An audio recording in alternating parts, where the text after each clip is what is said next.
My name is Monique Shivanandan, and I'm the Group CIO at Aviva.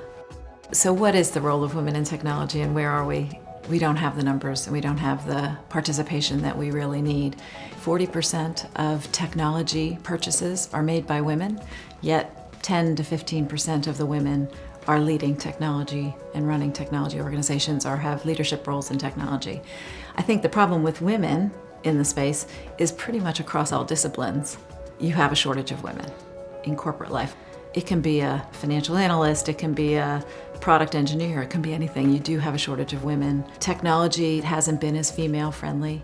It's always been looked at as very mathematical, very scientific, and in general, through the early years in schooling, women drop out in the maths and the sciences.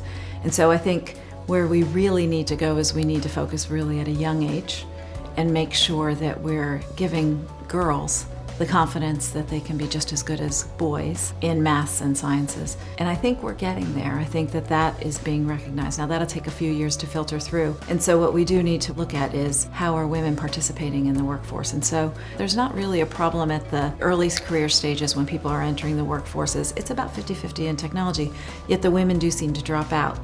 There's the late 20s, early 30s, when in all specialties, women drop out. And they drop out to take care of the children. And then when they come back, it's often a very hard re-entry in. And so that's where you're losing that middle management. And so I think we as senior women have a responsibility to look at why is that.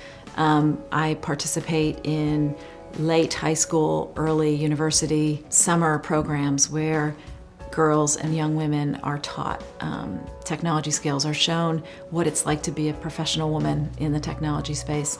I think as we move forward, more and more mentorships, more and more awards, more and more recognition that being a technologist is good.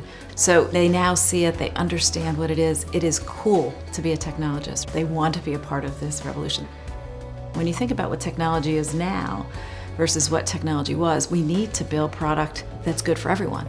And if we only have a male's brain developing the products, we'll have a different solution that won't actually fit the world that we live in.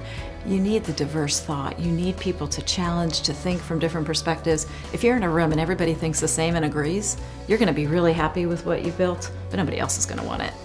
Only those people that look like you. And so I think it's a really important thing. Diversity is just critical. Having different perspectives, having people that come in it with different emotions, come in it with different learnings, different understandings from different backgrounds. It's so much more exciting. I mean, it's an interesting dilemma, and we really do as a society need to figure out how, because we need the best minds working toward these things.